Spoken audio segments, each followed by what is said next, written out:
अस्सलामु अलैकुम वरहमतुल्लाह। अल्हम्दुलिल्लाहि रब्बिल आलमीन वस्सलातु वस्सलामु अला रसूलिल करीम रब्बिश रह ली सदरी वयस्सिर ली अमरी वहलुल उक़्दतम मिन लिसानी यफ़क़हू क़ौली। सारे लोगों को आवाज़ पहुँच रही है मेरी? जी अल्हम्दुलिल्लाह। लास्ट रन पे क्वेश्चन दिया था, उसका डिस्कशन कर लेते हैं। उसके बाद नया टॉपिक आज शुरू करेंगे जिसका नाम मुनास्खा है।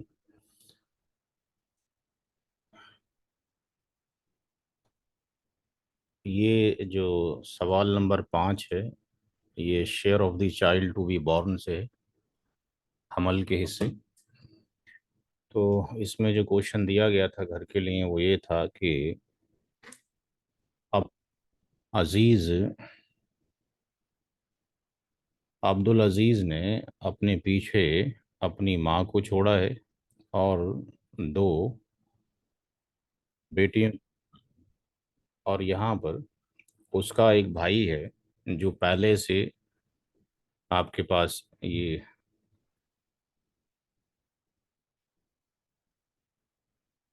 जो भाई है उस भाई की पहले मौत हो चुकी है इसके, उसकी ये वाइफ है। जो वाइफ है वो प्रेग्नेंट है। तो कैसे डिस्ट्रीब्यूट किया जाए इनहेरिटेंस को? तो यहाँ पर जिन लोगों ने क्लास पहले से ज्वाइन की है उनको मालूम है कि दो केसेस बनाए जाते हैं। इसमें पहले केस में मान लिया गया कि आने वाली जो औलाद है, चूंकि भाई की बीवी प्रेगनेंसी में है तो इसका मतलब भतीजा आने वाला है या भतीजी आने वाली है। जो शख्स मरा है उसने अपने पीछे अपनी माँ को छोड़ा है। माँ हमेशा ही क्या होती है? जबिल फरोज होती है। उसने अपने पीछे दो बेटियों को छोड़ा है। बेटियां अगर अकेली हैं तो जबल फरोज है। वालेकुम सलाम। दो या दो से ज़्यादा बेटियां हों तो वो 2/3 में बराबर की शरीक होंगी। माँ का हिस्सा 1/, इसलिए है 6, क्योंकि औलाद मौजूद है। औलाद में अगर एक बेटी भी होती तब भी माँ का हिस्सा 1/6 ही होता है। जो भाई का बेटा है आने वाला, CBB child to be born, भतीजा, वो असबा बी नफसी के अंदर आएगा। असबा बी नफसी के अंदर 4 कैटेगरी बिल्कुल स्टार्टिंग में जब 2 महीने पहले क्लास शुरू हुई थी तो बताया गया था कि बेटा, पोता, पड़पोता, बाप, दादा, परदादा, भाई, भाई की औलादें और चचा, चचा की औलादें, ये असबा बी नफसी के अंदर आते हैं। इसको क्या मिलेगा? बचा हुआ माल, अगर बचेगा तो। तो सबसे पहले शेयर उनको दिया जाता है जो कि ज़बुल फरूज हैं। ज़बुल फरूज में दो बेटियां हैं और एक माँ है, तो माँ का हिस्सा 1/6 हो गया और हर बेटी का 1/3 हो गया। क्योंकि 2/3 पूरा हिस्सा है तो हर बेटी का 1/3 हो गया। एल्शियम जो आ जाएगा वो 6 आ जाएगा। अब यहाँ बताने की ज़रूरत नहीं है कि 1 कैसे आया, 2 कैसे आया और 2 कैसे आया, ये हम सारा डिस्कशन कर चुके हैं। 5/6 जो माल है वो कौन ले गया विरासत में? जो ज़बिल फरोज हैं वो ले गए। तो इसका मतलब अभी भी बचता है, ऊपर की वैल्यू न्यूमरेटर कम है। तो शेयर ऑफ असबा बिनफसी, यानी नेफ्यू का हिस्सा, यानी जो कि CBB है, चाइल्ड टू बी बॉर्न है, आने वाला, पूरे तरके में से ज़बिल फरोज के यानी प्राइमरी ईयर्स के शेयर को घटा दिया गया। तो 1/6 का मालिक होगा भतीजा जब वो पैदा होगा। तो चौथे स्टेप में बताया गया कि सारे ही वारिसीन के हिस्सों को एक साथ रख लिया जाए। मदर का हिस्सा 1/3, डॉटर का 1/3, दूसरी डॉटर का 1/3 और भतीजे का 1/6। तो यहाँ पर हमने देखा ये 6/6 आ गया। यानी केस नंबर 1 में अगर हम ये कंसीडर करते हैं कि आने वाली जो औलाद है वो भतीजा है, तो टोटल प्रॉपर्टी जो है 6 हिस्सों में तकसीम की जाएगी। एक हिस्सा ये माँ को चला गया, दो हिस्से पहली बेटी को और दो हिस्से दूसरी बेटी को, और एक हिस्सा जो बचा वो भतीजे को चला गया। दूसरी कंडीशन हम ये लेंगे कि मान लेते हैं कि भतीजी पैदा होती है। तो मरने वाले की माँ का हिस्सा 1/6 है, चूंकि औलाद में दो बेटियां हैं। और आने वाली जो भतीजी है, वो सीवीबी, वो जबिल अरहाम में आएगी। जिसको किंड्रेड कहा जाता है। प्राइमरीयस होते हैं, रेसिडुअरी होते हैं और किंड्रेड होते हैं। तो जबिल अरहाम में शेयर तभी तकसीम होता है जब ना तो जबिल फ्रूज एग्जिस्ट करते हों और ना ही असबा एग्जिस्ट करते हों। इनमें से अगर कोई ना हो तो जबिल फ्रूज को जाता है। तो यहाँ पर जबल फरूज मौजूद है, इस वजह से इसको कोई हिस्सा नहीं जाएगा। चाहें तो आप दे सकते हैं, क्योंकि ये कहा गया है कि जब विरासत की तकसीम होने लगी और कुछ लोग आ जाएं तो उनको भी शेयर दे दिया जाए।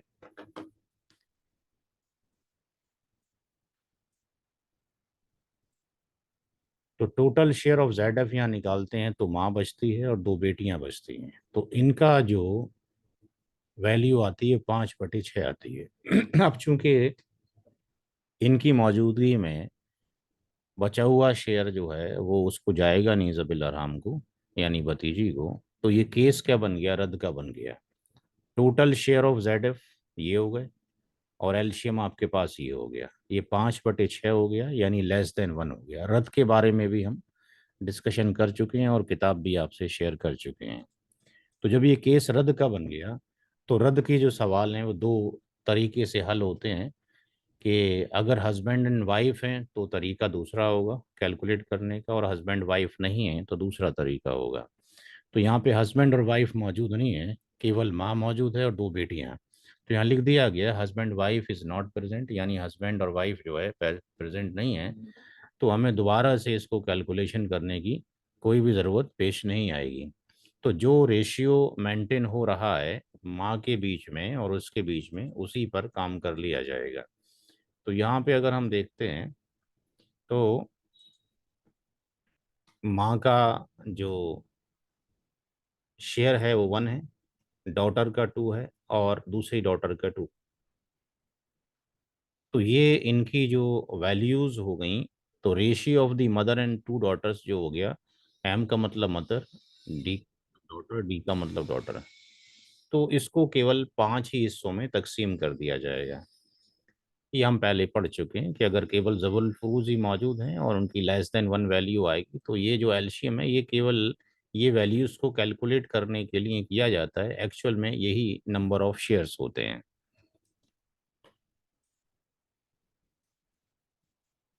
तो केस नंबर 2 में हमने देखा कि टोटल प्रॉपर्टी के कितने डिवीजन किए जाएंगे।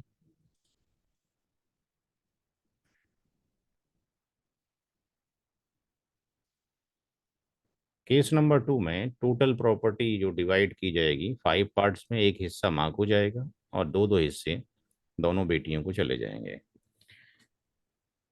ये किताब अभी टेस्टिंग में है, इसलिए कुछ गलतियां हो सकती हैं। जैसे कि यहाँ पे गलती है, कोई बताएगा यहाँ पे क्या गलती है। बस एक में 6 पार्ट्स। एक में 6 होगा, केस 1 में 6 हैं और केस 2 में केवल 5 हिस्से बने हैं। तो अब जब ये शेयर मल्टी डिफरेंट हो जाएंगे, तो हमने बताया था कि उनको डिवाइड कर लिया जाए और किसी नंबर से डिवाइड उसको डिवीजन कर दिया जाए। अब ना 5 6 से कटता है ना 6 5 से कटता है। तो अब इसका तरीका यही है कि 6 6 से कटेगा, 5 5 से कटेगा, तो हम क्या कर लेंगे, इनकी मल्टीप्लाई कर लेंगे, क्रॉस मल्टीप्लिकेशन कर जाएगा। तो यहाँ पर नीचे क्रॉस मल्टीप्लिकेशन करके दिखा दिया गया कि 6 की मल्टीप्लाई जो है 5 से कर दी जाए, दोनों को इक्वल बनाना है। और 5 की मल्टीप्लाई 6 से कर दी जाए। तो दोनों केसेस के अंदर अब 30 शेयर्स हो गए। तो केस 1 के अंदर हमने 5 से मल्टीप्लाई करना है हर एक इंडिविजुअल शेयर को, और केस 2 में 6 से मल्टीप्लाई करना है। तो दो टेबल्स बनाई जाती हैं। तो टेबल 1 के अंदर जो शेयर्स मौजूद हैं, यहाँ पे भी कुछ गलती है अगर हम देखें तो। कुछ गलती नज़र आ रही है किसी को, क्या गलती है यहाँ पर, क्या होना चाहिए। डॉटर डॉटर अनुस अच्छा, ये यहाँ पे डॉटर होना चाहिए, ये भतीजा ठीक है।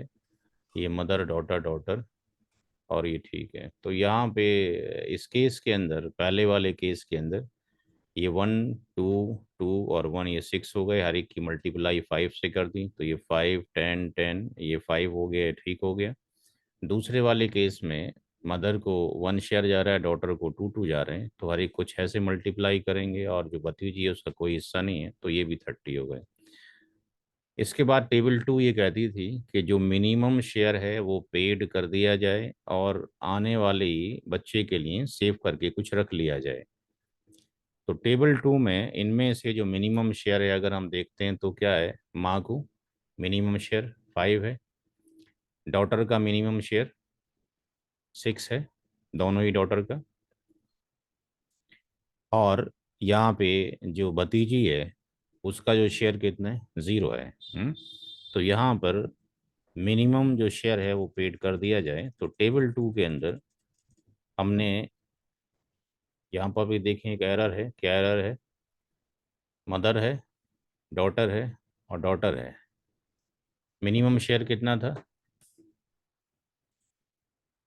माँ का मिनिमम शेयर कितना है, मदर का मिनिमम शेयर कितना है, 5 5 5. 5, और डॉटर, डॉटर का 10 10 10 नहीं है क्या केस पर? तो 12 12 है ना केस 2 में। हाँ 12 12 है, ये 10 वाला देंगे इसको, फिर सॉरी वो गलत हो गया, जो लोवेस्ट है वो देंगे, तो दोनों डॉटर्स को 10 10 देंगे आपके पास, और मदर को 5 देंगे। तो यहाँ पर ये डॉटर है, ये डॉटर है, मदर को कितना जाना है, ये 5 जाना है, और ये डॉटर को भी 10 जाना है, और इसको भी 10 10 कितना जाना है, 10 जाना है, दैट्स वाई कितना हो जाएगा, 40। 25 हो जाएगा। टोटल हमारे पास 30 है, 25 को माइनस कर देंगे तो 5 रिमेनिंग रह जाएगा, जो औलाद के आने के बाद में दिया जाएगा। तो पहले केस में हमने मान लिया कि जो आ रहा है वो भतीजा आ रहा है, तो नए बॉर्न बेबी यानी जो भतीजा है उसका शेयर आपके पास 5 है, और टोटल जो शेयर बचा के रखे हैं वो भी 5 ही हैं। जब भतीजा आएगा तो माँ को चूंकि 5 शेयर ऑलरेडी दिए जा चुके हैं, अब कुछ देने की ज़रूरत नहीं है, 0 दिया जाएगा। डॉटर को 10 दिए जा चुके हैं, तो उसको 0 दिया जाएगा। दूसरी डॉटर को भी 10 दिए जा चुके हैं, उसको 0 दिया जाएगा। भतीजे को ही केवल 5 शेयर दे दिए जाएंगे। लेकिन जब आने वाली जो औलाद है वो भतीजी होगी, तो भतीजी का कोई भी शेयर नहीं है, भतीजी का कोई भी शेयर नहीं है, क्योंकि वो ज़बिल अरहम के अंदर आ रही है। न्यू बॉर्न चाइल्ड के लिए शेयर 5 रखा था, लेकिन भतीजी को 0 शेयर जा रहा है।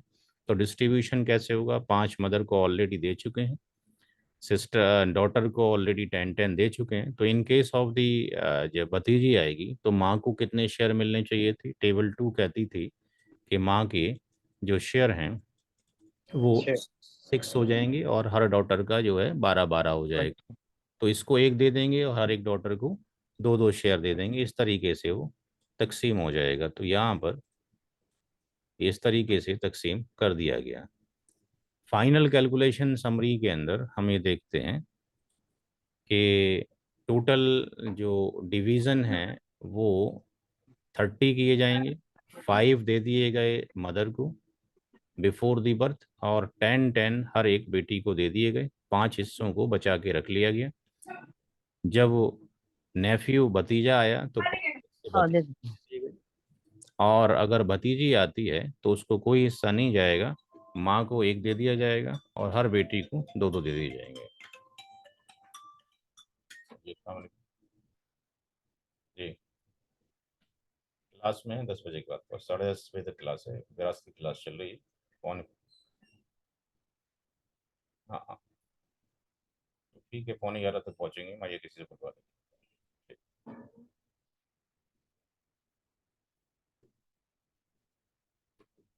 तो ये जो सवाल था, इसके अंदर जब वो भतीजी पैदा होती है तो एक हिस्सा माँ को जाएगा और 2 2 हिस्से दोनों बेटियों को चले जाएंगे, तो इस तरीके से तकसीम कर दिया जाएगा। तो ये जो टॉपिक था share of the child to be born, जो हमल के हिस्से थे, ये वाला पार्ट कंप्लीट हो चुका है। अब नया टॉपिक आज शुरू करेंगे, और जो नया टॉपिक है वो नया टॉपिक है मुनास्खा। तो मुनास्खा के अंदर ये कहा गया कि जब वो ऐसा हो जाए कि मल्टीपल डेथ हो जाए, कुछ टाइम पीरियड के बाद कोई शख्स मरा, उसकी प्रॉपर्टी जो है, कोई शख्स मरता है, उसकी प्रॉपर्टी जो है डिस्ट्रीब्यूट नहीं होती है उसके वारिसीन के अंदर, और उसके वारिसीन में जो लोग हैं वो भी एक के बाद एक मरते चले जाते हैं। तो जो कैलकुलेशन हमें करना पड़ेगा वो मल्टीपल टाइम्स करना पड़ेगा। तो इस तरह के प्रोसेस को क्या बोलेंगे? मुनासखा बोलेंगे। मुनासखा में क्या हो रहा है कि एक शख्स मर रहा है, प्रॉपर्टी का डिस्ट्रीब्यूशन नहीं हुआ है, उसके जो वारिसीन थे उसमें नहीं हुआ, सालों गुजर गए, फिर किसी की डेथ हो गई, फिर नहीं हुआ, फिर किसी की डेथ हो गई, फिर नहीं हुआ, तो मल्टीपल डेथ हो गई, तो हमें कैलकुलेशन मल्टीपल टाइम्स करना पड़ेगा। तो अब इसमें कोई नई चीज़ नहीं है। इसमें ऐसा भी हो सकता है कि ऑल का केस आ जाए, इसमें ऐसा भी हो सकता है कि रद्द का केस आ जाए, यानी total share of Z F oblique LCM greater than भी हो सकता है, इक्वल टू भी हो सकता है, और लेस देन भी हो सकता है। सारी चीज़ें वही होंगी, सिर्फ कैलकुलेशन का पार्ट बढ़ जाएगा। तो यहाँ पे एक सवाल है जिसको लेंगे, और इस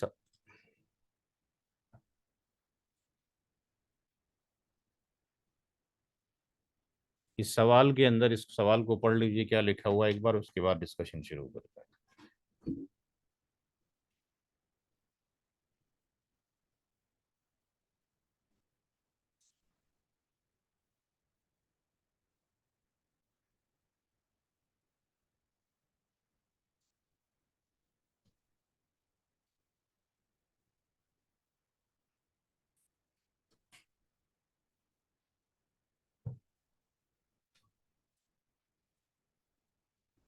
इस सवाल में कितनी डेथ नजर आती हैं आपको?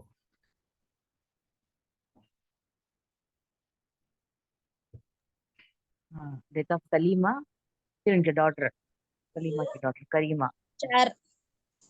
तो तो यहाँ डॉटर, पे जो फर्स्ट डेथ है वो किसकी हो रही है? माँ, माँ वाइफ। वाइफ की डेथ हो रही है। तो वाइफ ने अपने पीछे छोड़े हैं, वो कौन कौन से हैं?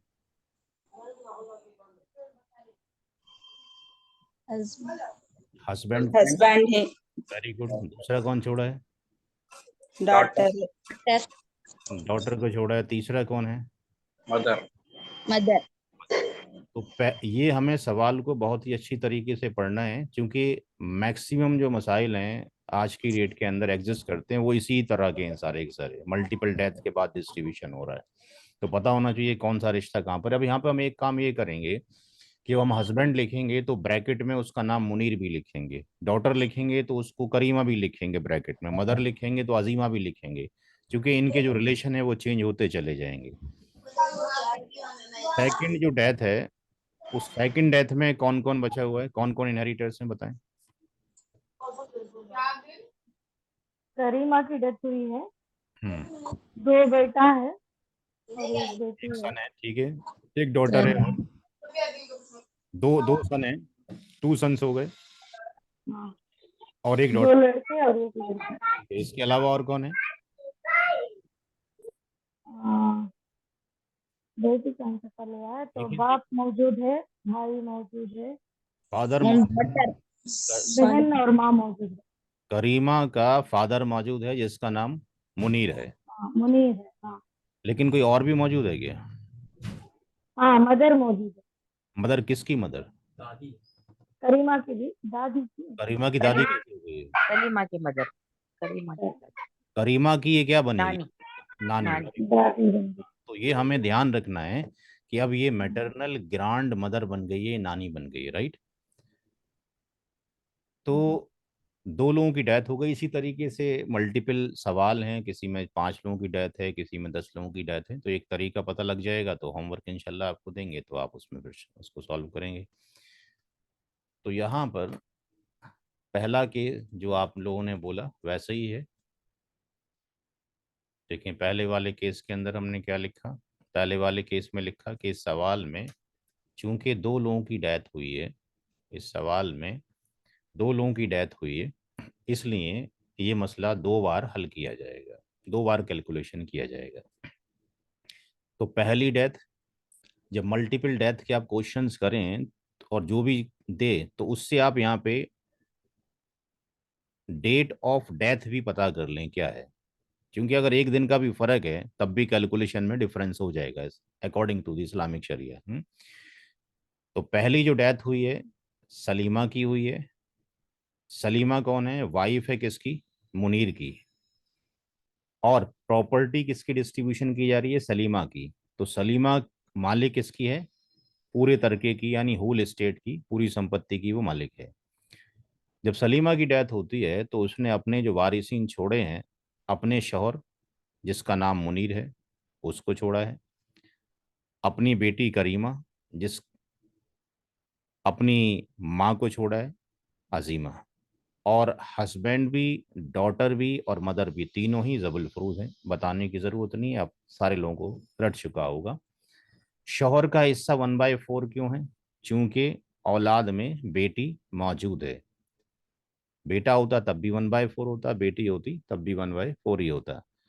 माँ अजीमा का हिस्सा 1/6 क्यों है? चूंकि औलाद मौजूद है।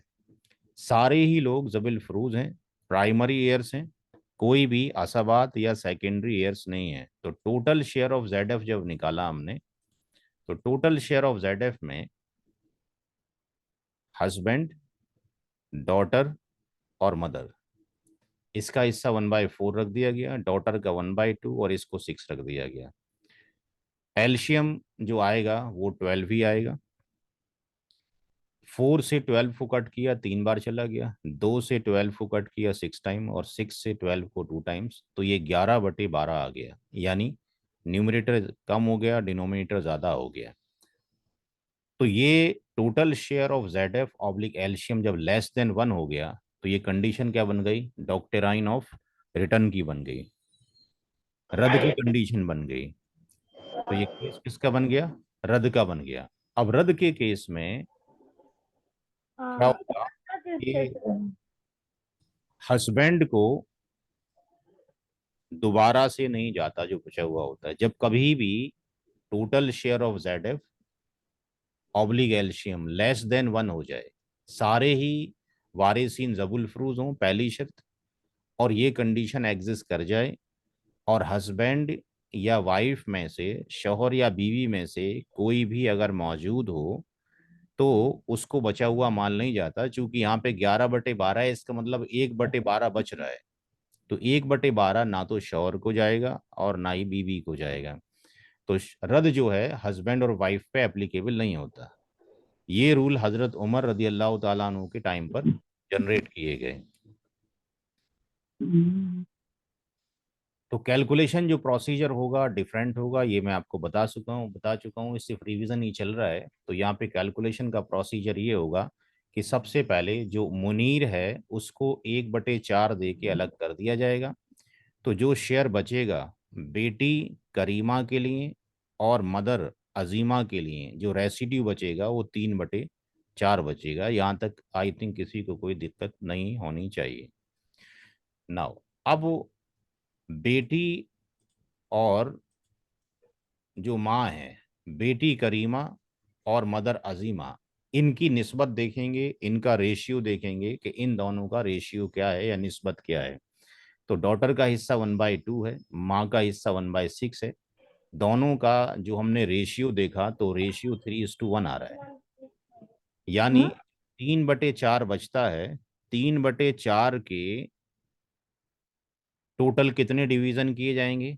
4 डिवीजन किए जाएंगे। उसमें से 3 हिस्से बेटी को और 1 हिस्सा माँ को चला जाएगा।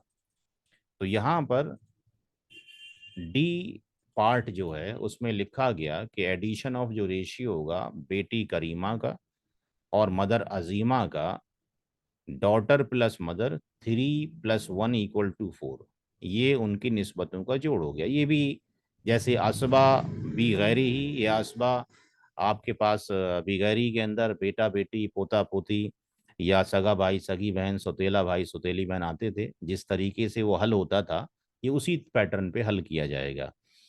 तो जो डॉटर करीमा है उसका जो हिस्सा होगा बचा हुआ माल कितना है? आर, यानी 3/4। Addition of ratio of daughter Karima and mother Azima, बेटी और माँ की निस्बतों का जोड़ कितना है, 4 है। और बेटी को 4 हिस्सों में से कितने हिस्से दिए जा रहे हैं, 3 हिस्से दिए जा रहे हैं। ये 3/4 बचा हुआ माल है। हस्बैंड को 1/4 यानी मुनीर को 1/4 देने के बाद रेस्ट ऑफ द रेसिड्यू जो बचा वो ये है। बेटी को 3 हिस्से जाने हैं और टोटल हिस्से कितने होने हैं, 4 होने। तो अब ये किसी से कटेगा नहीं, तो 3 की 3 से मल्टीप्लाई कर दी, 4 की 4 से, यानी 9/16 चला गया किसको, बेटी को। कितने में से, 3/4 में से। इसी तरीके से जो मदर अजीमा है, मदर अजीमा को 3/4 का एक हिस्सा जाना है, ये एक हिस्सा जाना है। रेशियो ऑफ मदर अजीमा, यानी उसकी निस्बत एक है, उसका एक हिस्सा जाना है। टोटल हिस्से 4 हैं, तो 3/16 चला गया किसको, अजीमा को चला गया। तो पहली जब डेथ हुई तो उसकी का जो खुलासा बना, उसकी जो समरी बनी वो ये बना कि पहली डेथ जो हुई है वो सलीमा की हुई है, जो कि वाइफ है किसकी, मुनीर की।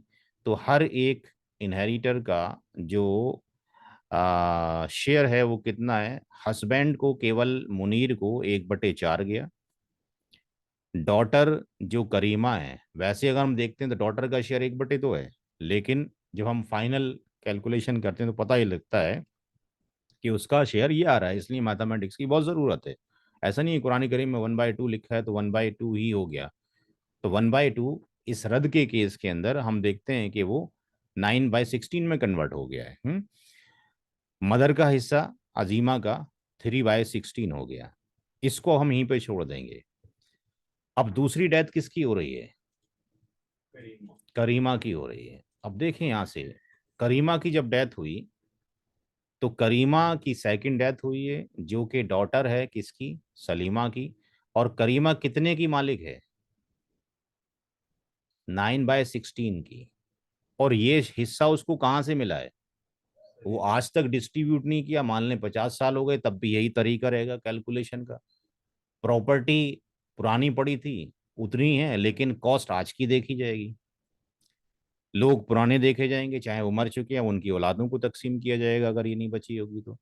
9/16 किसका हिस्सा है, डॉटर करीमा का। इसको कहाँ से मिला है, सलीमा से मिला है। सलीमा कौन थी, इसकी माँ थी। ठीक है। तो यहाँ पे इसने अपने पीछे किसको छोड़ा, अपने फादर को छोड़ा है। फादर कौन है, मुनीर है। इसने अपने 2 बेटे खालिद और हामिद को और अपनी डॉटर स्वालिया को।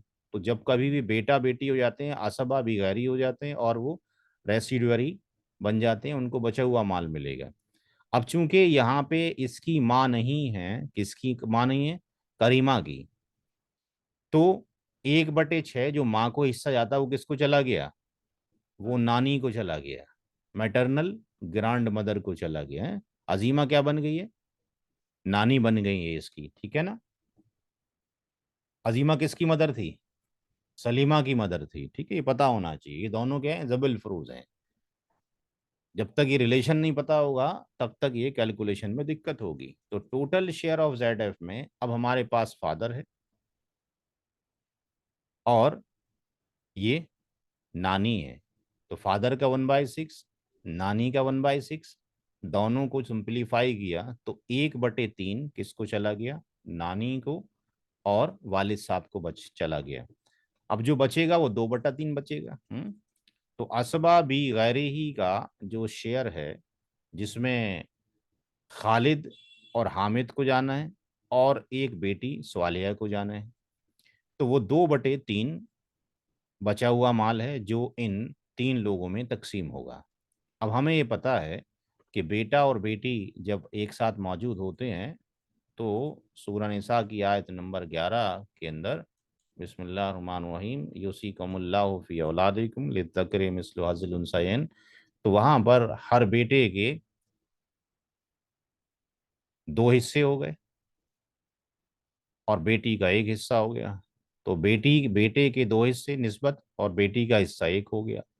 तो निस्बतों का जोड़ कितना हो गया, यानी एडिशन ऑफ रेशियो कितना हो गया, यानी 5 हो गया। तो जो बचा है 2/3, उसके 5 डिवीजन किए जाएंगे। तो शेयर ऑफ जो सन खालिद है उसको इस बचे हुए माल में से 2 हिस्से जाने हैं, और टोटल हिस्से कितने होने, 5 होने। तो नीचे एडिशन ऑफ रेशियोज ऑफ सन खालिद, हामिद और सालेहा। तो इसको जब हमने किया तो ये मल्टीप्लाई 4 हो गया और ये 15 हो गया। तो 4/15 किसको चला गया, बेटे खालिद को। और दूसरे बेटे हामिद को भी सेम जाएगा, क्योंकि ये बेटा और ये बेटा दोनों की निस्बतें सेम है। बेटी स्वालिया की बात करते हैं तो 2/3 पूरा माल था, उसमें से एक हिस्सा स्वालिया को जाएगा, और निस्बतों का जोड़ कितना है, 5, तो 2/15 हो गया। अब यहां तक तो ठीक हो गया, लेकिन इसका क्या हुआ, इसका तो अभी तक हमने कुछ किया ही नहीं ना। करीमा की जब डेथ हुई है तो उसका माल कितना है, 9/16। करीमा की जब डेथ हुई है तो उसकी प्रॉपर्टी तो 9/16 है। अब इस 9/16 में से 9/16 का 1/6 किसको जाएगा, फादर को। 9/16 का 1/6 किसको जाएगा, नानी को। तो यहाँ पे एक स्टेप बढ़ जाएगा।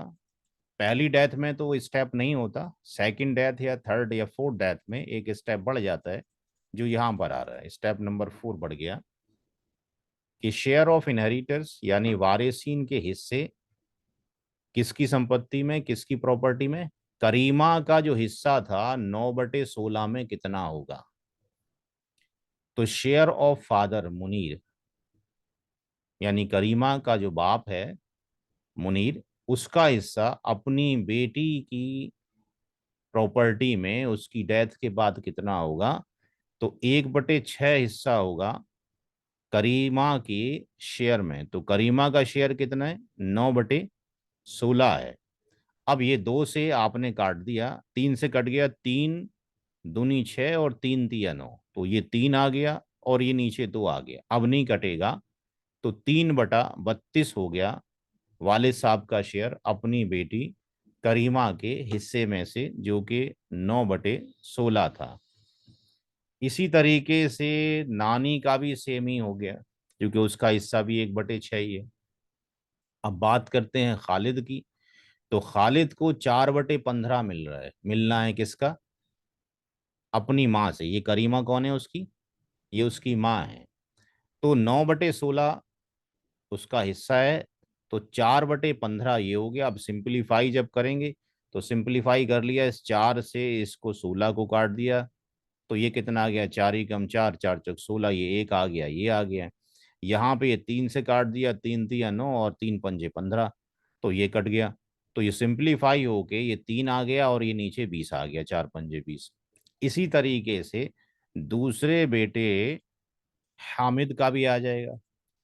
डॉटर स्वालिहा की बात करते हैं तो स्वालिहा का 2/15 जाना है अपनी माँ करीमा के शेयर में से। करीमा का शेयर 9/16 है, ये 2/15 हो गया। इसको सिंपलीफाई कर लिया, 2 से ये 8 बार कट गया और ये 3 ही कम 3, 3×5 = 15, तो ऊपर 3 हो गया, नीचे 5×8 = 40 हो गया।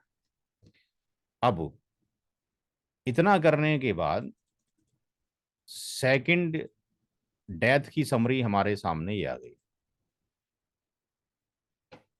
जब डेथ होती है करीमा की, जो कि बेटी है मुनीर की या सलीमा की, तो उसके वालिद साहब मुनीर को इतना मिल जाता है, उसकी नानी को इतना हिस्सा 3/32, उसके एक बेटे को 3/20, दूसरे को भी 3/20, बेटी को 3/40।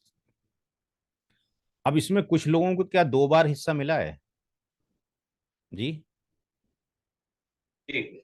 किसको मिला है 2 बार हिस्सा, बाप को, मुनीर को, फादर को और अजीमा को, अजीमा को। 2 लोगों को 2 बार मिला है, और किसी को मिला है 2 बार नहीं।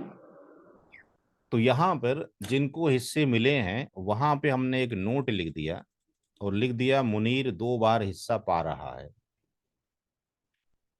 1/4 शेयर तो अपनी बीवी सलीमा की जब डेथ हुई वहां से मिला, और अपनी बेटी करीमा की जब डेथ हुई उससे 3/32 मिला। तो अब इसका कुल हिस्सा कितना हो गया मुनीर का, फिर एडिशन हो गया। तो थोड़ा सा कैलकुलेशन इसमें आपने प्रैक्टिस करनी ज्यादा है। तो मुनीर का जो कुल हिस्सा हो गया, एक तो उसने रिसीव किया किससे, सलीमा से, 1/4, और दूसरा जो रिसीव किया किससे, करीमा से किया। इसको जब सिंप्लीफाई करेंगे तो इसका एलसीएम 32 आया, 4 × 8 = 32, और ये 32 ही है, 3 आ गया, यानी 11/32 टोटल हिस्सा हो गया उसके वालिद साहब का। इसी तरीके से अजीमा को 2 बार मिल रहा है। तो अजीमा को जो 2 बार मिल रहा है, तो वो किस किस से मिल रहा है? अजीमा को जो मिल रहा है वो अपनी इससे डॉटर से मिल रहा है, सलीमा से, 3/16। और करीमा कौन है उसकी, अजीमा की नवासी। तो ये नवासी है, यानी मैटरनल ग्रांड डॉटर है, उसको 3/32 वहां से मिल रहा है। तो 3/16 ये और 3/32 ये, इन दोनों को जोड़ दिया गया, 32 एलसीएम आ जाएगा। ये 16 दूनी 32, 2 तिया 6 हो गया, 3 हो गया, 9/32 हो गया। अब कौन कौन बचा है, बचा कितने लोग? कौन कौन बचा है, उन्हीं को तो हिस्से जाएंगे ना। कौन कौन बचा है? 2 बेटा और बेटी। 2 सन बचे हुए हैं और बेटी बची हुई है। करीमा की डेथ हो चुकी है, और किसकी डेथ हो चुकी है, सलीमा की डेथ हो चुकी है। कौन बची है, अजीमा। और कौन बचा है, मुनीर। तो जो लोग बचे हैं उनके नाम लिख दीजिए।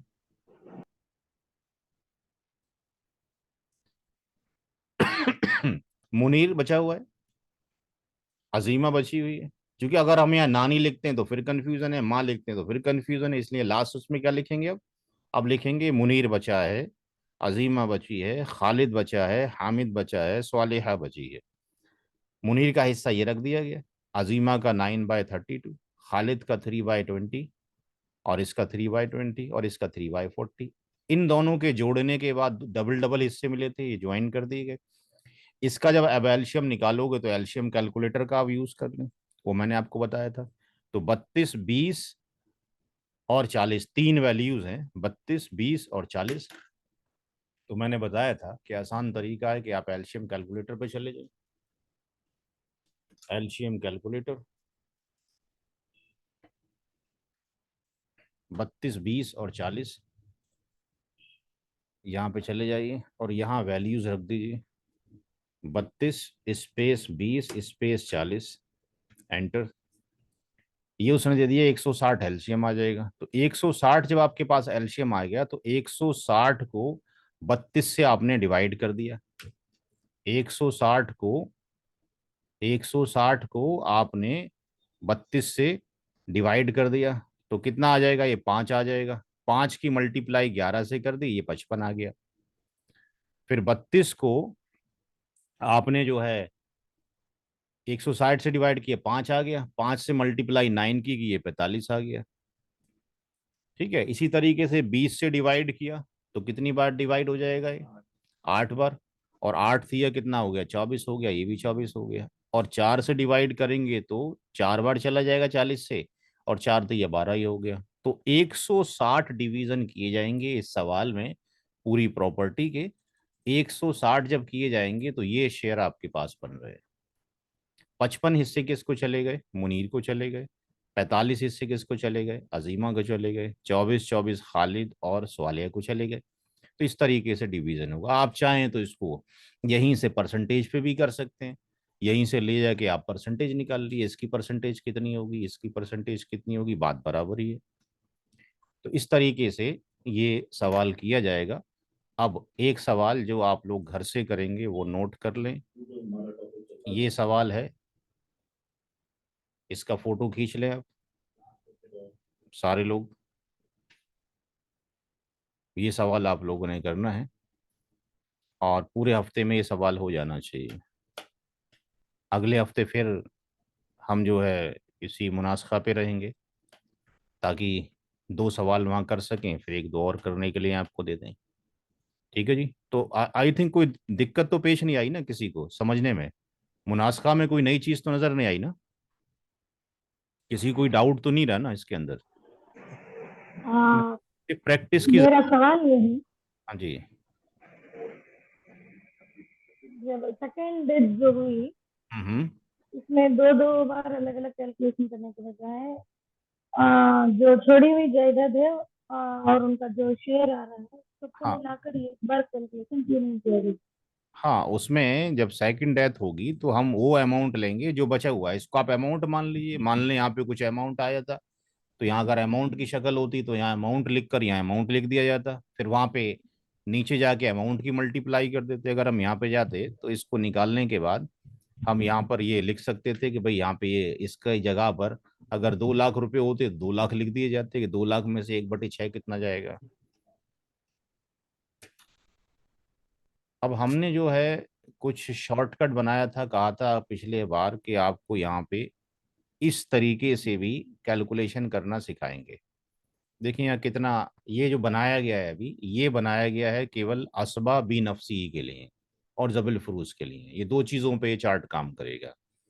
जबिल फरूज हो या आपके पास जबिल फरूज और असबा बी नफसी हो, या जबुल फरूज हो के साथ में हाँ असबा बी नफसी हो और असबा माँ गैरी हो, इतनी जगह पर ये चार्ट यूज हो सकता है। केवल जबिल फरूज हो तब भी ये चार्ट यूज हो जाएगा, अभी करके दिखाते हैं। जबिल फरूज और असबा भी नफसी ही हैं तब भी यूज हो जाएगा, और जबिल फरूज हो और उसके साथ में असबा माँ गैरी हो तब भी यूज हो जाएगा। ये एक ही चार्ट में कर सकते हैं। इसका पीडीएफ इंशाल्लाह बनवा रहे हैं, पीडीएफ बन जाएगा तो ये उसका नाम डाल दिया जाएगा worksheet for primary years, worksheet for primary and secondary years.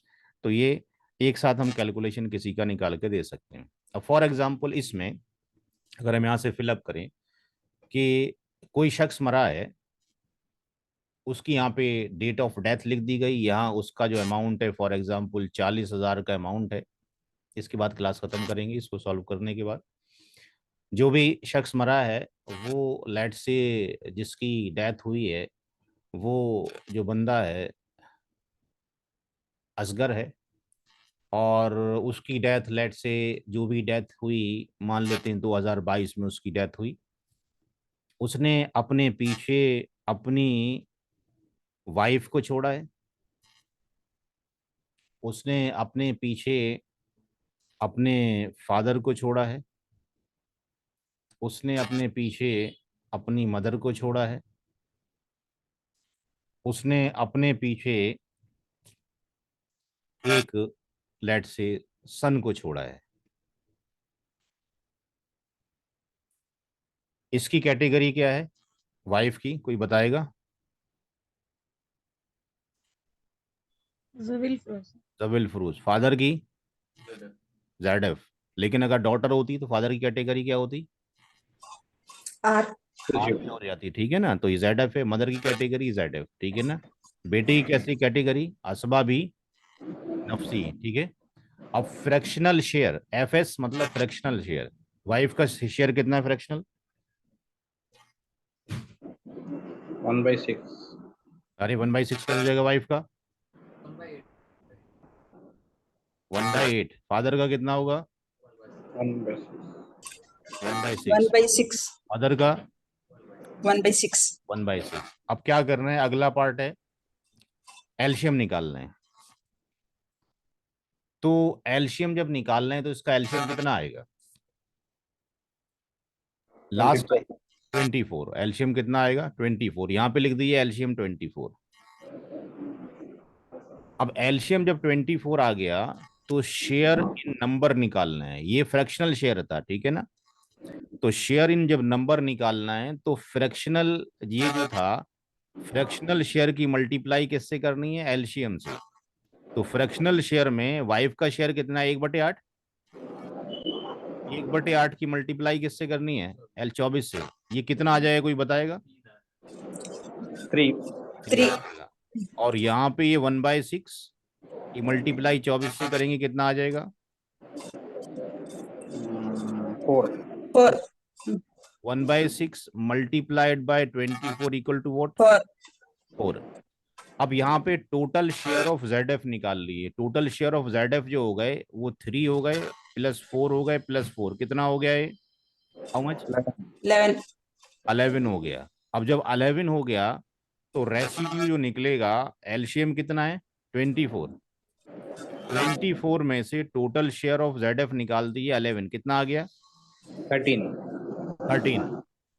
तो इसका जो शेयर है, इसको जो जाता है वो कितना जा रहा है? रेसिड्यू जा रहा है। तो आर की जो वैल्यू है यहाँ पर कितनी आ गई? 13. यहाँ पे जब कैलकुलेट करेंगे तो टोटल कितना आ जाएगा?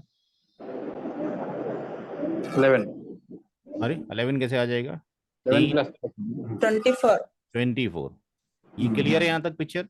जी. वन शेयर अमाउंट निकालना है तो 40,000 और लीड क्या करना है? टोटल शेयर, टीएस का मतलब टोटल शेयर कितना हो गया? 24। इसको डिवाइड करो, कितना आएगा? जरा किसी के पास कैलकुलेटर होगा?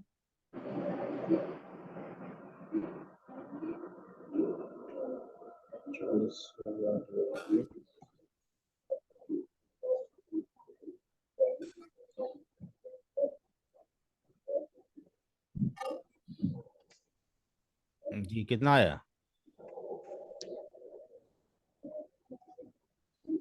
मैं करूं? अरे कैसी बात? 1666. 1000 1667. 1066.66। अब यहाँ पर शेयर इन अमाउंट निकालना है तो क्या करना है? Share in number. तो शेयर इन नंबर कौन है? ये 3 की मल्टीप्लाई किससे कर दी जाए? वन शेयर अमाउंट से। 1666.66 4 इंटू दिस वन करें जरा, कितना आया?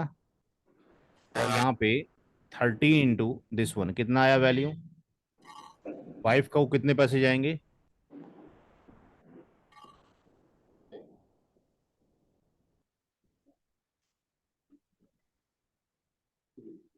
5000. 5000। मदर को कितने जा रहा है? फादर को कितना जा रहा है?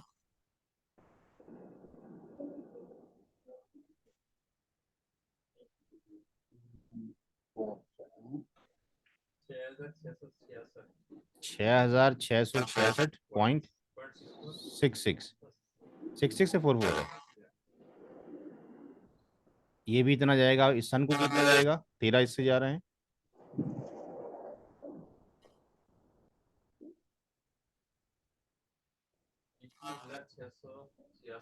इक्कीस हजार छह सौ छियासठ 66 है। इसको जोड़ने कितना आएगा सबको जरा?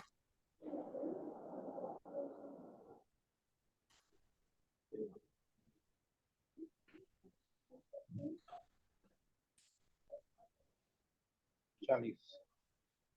40 हो गया पूरा? कुछ कम रह जा रहा होगा 2-4 पैसे। 6 दूनी 12, 6 तिया 18, 18 19,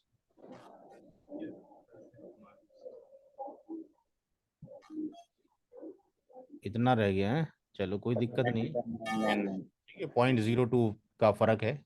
तो ये जो है, ये जो वर्कशीट है, क्योंकि आप लोगों ने इन डेप्थ पढ़ लिया है कैसे आ रहा है, तो अब आप जिसको भी बताएंगे सोल्यूशन करके देंगे किसी का, तो इस तरीके से आप सोल्यूशन करके दे सकते हैं। इस तरह की वर्कशीट इंटरनेट पे किसी भी किताब के अंदर इनहेरिटेंस की अभी तक अवेलेबल नहीं है। ये अल्लाह ताला का शुक्र है कि किस तरीके की बन रही है। ये भी हम वेबसाइट पे अपनी डाल देंगे, ठीक है जी। तो इस तरीके से आपने सवाल हल करना है। ये मैंने कर दिया। अब मैं एक सवाल यहाँ लिख कर दे रहा हूँ इसी चार्ट के ऊपर, आपने इसी फॉर्म में अपनी कॉपी पे नोट करके कैलकुलेशन करके मुझे भेजना है। यहाँ पर हम ले लेते हैं कि मरने वाली कौन है? अजीमा है। मरने वाली कौन है? अजीमा है। अमाउंट 40,000 ही ले लेते हैं। बाकी कैलकुलेशन आपने करना है। 2000 लेट्स से इसकी 23 में डेथ हो जाती है। इसने अपने पीछे हस्बैंड को छोड़ा है, इसने अपने पीछे मदर को छोड़ा है, इसने अपने पीछे फादर को छोड़ा है, और इसने अपने पीछे एक सन को छोड़ा है। ये कैलकुलेशन आपने इसी फॉर्मेट में मुझे करके देना है। इसको भी फोटो खींच लीजिए आप। ठीक। जितने भी सवालात हैं आपके पास, जो हमने वो दिया था आपको 120 सवाल करने के लिए, वो सबके पास शीट होगी। इस पर ट्राई करने की कोशिश करें। ये चार्ट 3 जगह काम करेगा। जबिल फरूज के ऊपर, जबिल फरूज के साथ असबात हूँ तो काम, जबिल फरूज के साथ असबा भी नफसी हो तो काम करेगा, जबिल फरूज के साथ असबा मागरी हो तो काम करेगा। अगले हफ्ते जो है इंशाल्लाह इसी चार्ट की जो नेक्स्ट पीपीटी वो है वो करवाएंगे। ये असबा भी गैरी के लिए है। तो असबा भी गैरी जबिल फरूज के साथ में असबा भी गैरी, तो यहाँ पे थोड़ी सी लेंथ बढ़ गई है इसकी, थोड़ा सा और थोड़ा सा कॉम्प्लेक्स हो जाएगा। तो इसको इंशाल्लाह अगले हफ्ते सिखाएंगे, तो फिर वो आप कर लेंगे। आज की क्लास यहीं पे ख़त्म करते हैं। किसी का कोई सवाल हो तो मुझे व्हाट्सएप पे भेज दीजिएगा। टाइम हो चुका है। अस्सलाम वालेकुम रहमतुल्लाहि व बरकातहू। वालेकुम सलाम।